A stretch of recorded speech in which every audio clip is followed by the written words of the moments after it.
ये बंदे वल्ला बखुदा बड़े कीमती है।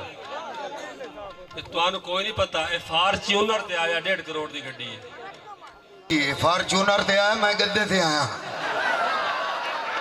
दौर की गल है, हम तेन गद्दे ही कोई नहीं लभदी। ते वास्ते सारा कुछ किया, अल्लाह किया, प्रोग्राम कामयाब है। आखिरी फनकार ये मेरा सक्का पुत्र है, बिरा है, छोटा वीर है, इसकी मुहब्बत की इंतहा है। मेरे को कीमत भी काई नहीं, ना मैं अदा कर सकता।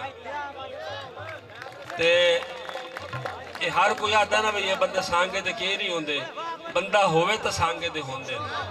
तुहाडे सामने मिसाल तुहाडे कोल कूड़ी है, बंदा बंदा होवे सांगा सांगा होंदा। ये इत्थे बिल्कुल साबित हो गया भाई ये हर कह तू चंगे दोस्त है।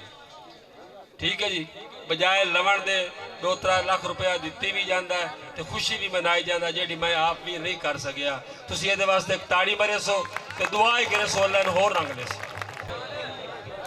जे ताई ता मुझे साहब, जे ताई ता कर सर चलते रहे रिया हर कोई हुक्म मनेंदा। जदा टुरन तो हो बेकार गयो से हुण कोई नहीं आण बुलेंदा। जेड़ा पैरा चू यार उठींदा ही लाई वो वेख के लग टप वहिंदा है। केड़ी कमर करे ना पिछले पारे कोई बशर सलाम नहीं देंदा। मेहरबानी, केड़ी कमर करे ना पिछले पारे कोई बशर सलाम नहीं देंदा। ते तुहाडा शायद साहब तुहाडा फकत विछोड़ा खा गया है, उन सानू गम शाम कोई नहीं।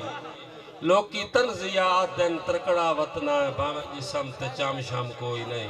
सजना दे फकत हया होंदन, सजना दे फकत हया होंदन, होंदा कोई भी बाम शाब कोई नहीं। मुजाहिद साहब तुहानू वेखण लई बस आ निकलिंदा है, होंदा कमर नु काम शाम कोई नहीं। हाजी मुजाहिद साहब ने तवज्जो एंड वेखना है।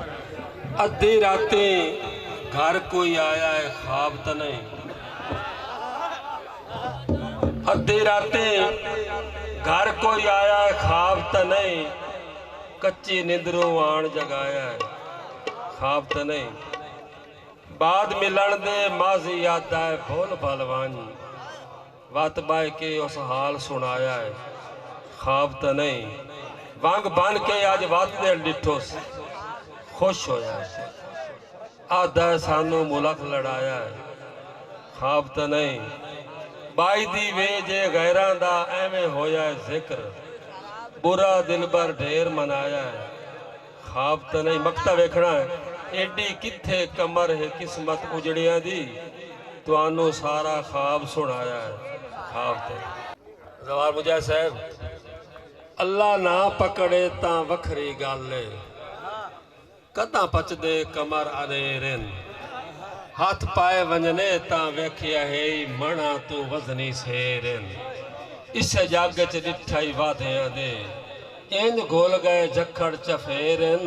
जो भुखे बंदे दा आज भड़वैया कोई नहीं, रजे बंदे दे साले ढेर।